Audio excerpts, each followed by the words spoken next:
Hi అమ్మా, బాగున్నారా? Non veg ఏం కావాలి? అమ్మా నీకేం కావాలి? చిన్న రైస్ వేయనా? మీది మొత్తం 1000 అయింది. 2 లివర్లు ఎక్స్ట్రా. తెలుసు కదా ఈ డైలాగ్స్ ఎవరివో? ఎస్, ఆమెనే, కుమారి ఆంటీ. ప్రస్తుతం సోషల్ మీడియాలో ఆమె ఎంతగా వైరల్ అవుతుందో అందరికీ తెలిసిందే. హైదరాబాద్లోని దుర్గం చెరువు సమీపంలోని ఫుడ్ స్ట్రీట్లో మధ్యాహ్నం వెజ్, నాన్ వెజ్ మీల్స్ విక్రయిస్తున్న కుమారి ఆంటీ పేరు ఇప్పుడు మారుమోగిపోతుంది. మీడియా పుణ్యమా అని ఆమెకు గిరాకీ కూడా బాగా పెరిగింది. సెలబ్రిటీస్ సైతం ఆమె ఫుడ్ను టేస్ట్ చేసేందుకు వస్తున్నారంటే కుమారి ఆంటీ ఎంత ఫేమసో అర్థం చేసుకోవచ్చు.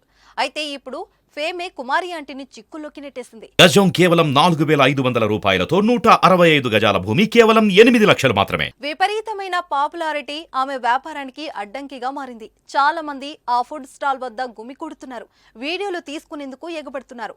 ఈ క్రమంలో కుమారి ఆంటీ ఫుడ్ పాయింట్ ను ట్రాఫిక్ పోలీసులు మంగళవారం బంద్ చేయించారు. భారీగా జనాలు వస్తుండటంతో ట్రాఫిక్ జామ్ అవుతుందని ఊహించేశారు. అయితే పోలీసులు తమను షాప్ తెరవనివ్వకపోవడంతో కుమారి ఆవేదన వ్యక్తం చేశారు. ఇది ఇలా ఉంటే ఆమెకు తెలియకుండానే రాజకీయ ఉచ్చులో చిక్కుకుపోయారు.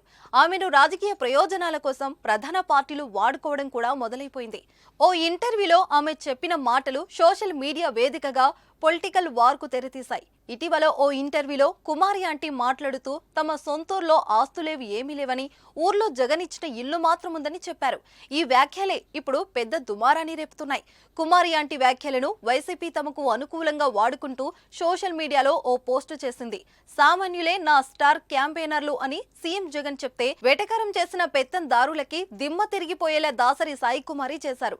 ఆమెకు తనకంటూ ఆస్తి ఉందంటే అది జగనన్న ఇచ్చిన ఇల్లు మాత్రమే అని ఇంటర్వ్యూలో చెప్పిందని ఒక పోస్ట్ చేసింది. ఈ పోస్ట్ చేసిన తర్వాత పోలీసులు ఆమె షాప్ క్లోజ్ చేయించడం జరిగింది. ఈ వ్యవహారాన్ని కూడా వైసీపీ రాజకీయాలతో ముడిపెడుతూ మరో పోస్ట్ చేసింది. మొత్తానికి చంద్రబాబు, పవన్ కళ్యాణ్ ఇద్దరికి సీఎం జగన్ పేరు వింటేనే వణుకు పుట్టిస్తుంది. అందుకే జగనన్న పాలనలో ఇల్లు వచ్చిందని చెప్పిన చిరు వ్యాపారి కుమారి మీద అక్కడి ప్రభుత్వం చర్యలు తీసుకుంది. తమ చెప్పు చేతల్లో ఉండే ప్రభుత్వం ఉండడంతో ఆమె మీద దాడులకు ఈ దత్త తండ్రి కొడుకులు ఉసిరిగొల్పారు.